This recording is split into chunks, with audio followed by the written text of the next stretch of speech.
Welcome to Program Bachelor of Science, the third year, subject Botany, the sixth semester, course code BOD105, course title Nursery and Gardening. This is Unit 7, Kitchen Garden. The name of this module is Kitchen Garden Layout. I am Ms. Marina Janice Rodriguez, Assistant Professor in Kamal College of Arts, Science and Commerce for Women, UVA, Goa. In this module, you will see the introduction to kitchen garden, purpose of a kitchen garden, site selection for a kitchen garden, layout of a kitchen garden, and examples of some kitchen garden layouts. By the end of this module, you will be able to state the purpose of a kitchen garden, list the factors necessary for selecting a site for the kitchen garden, and explain the layout of a kitchen garden.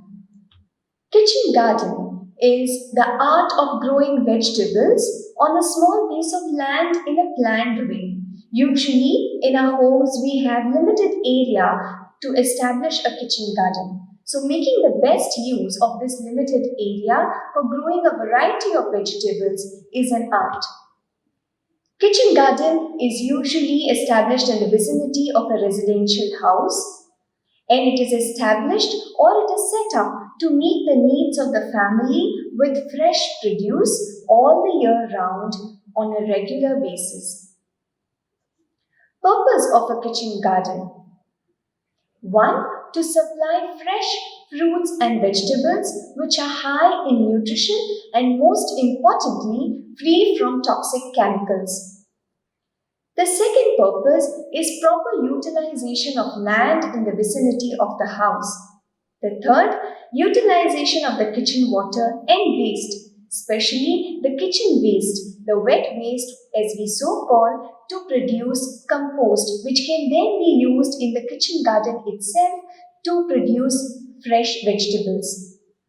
The last one, economizing the food cost, that is making the cost of living a little easier by producing your own fruits and vegetables. Site selection. A kitchen garden is established usually in the backyard of the house. It should be near a water resource, preferably a well or a tap close by. It is established in an open area which receives plenty of sunlight. So preferably the kitchen garden should be, the site for a kitchen garden should be selected in the east direction so that it receives plenty of sunlight. The size and shape for the kitchen garden depends on the availability of the land, the number of persons in the family, and also the time available at hand to maintain this kitchen garden. Layout of the garden. The layout of the garden and selection of crops suited to each season depends on the agroclimatic conditions prevailing in the area. Talking about the borders of the garden, that is, the peripheral areas of the kitchen garden should be used to grow perennial crops such as mangoes, amla, drumsticks, curry leaves, and so on.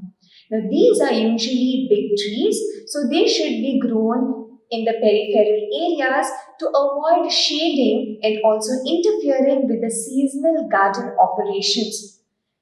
In this area, since the trees are grown, the ground could be used to grow shade-loving vegetables. This is a diagram to show the peripheral areas where the perennial crops could be grown here. Notice that these are in the border of the kitchen garden. A kitchen garden usually has fences, and not wasting any space in the kitchen garden, the fence too could be used to grow vines, creepers. The fences on all the sides of the kitchen garden could be made with barbed wire or with live sticks. The fence may be used for planting cucurbits like ivy gourds, ridge gourds, bitter gourds, and snake gourds.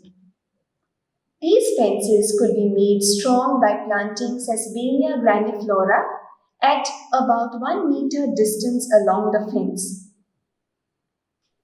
As you can see in this fence too, many plants have been growing so as to utilize the space efficiently. Vegetable crops. Having talked about the peripheral areas of the kitchen garden which are used for perennial crops and the fences being used to grow vines and creepers, the remaining portion, usually the central portion, is divided into equal plots which are used for raising annual vegetable crops.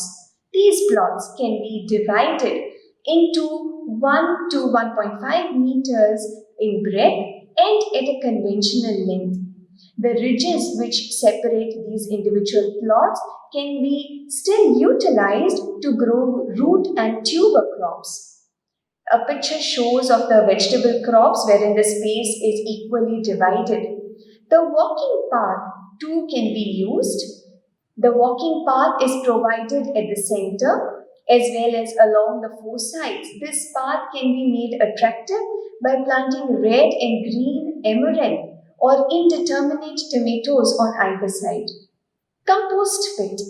1 or 2 compost pits may be provided in the corner of the kitchen garden for effective utilization of the kitchen waste. The wet waste need not be thrown out or discarded, but it can be used to generate compost which can be used in the kitchen garden.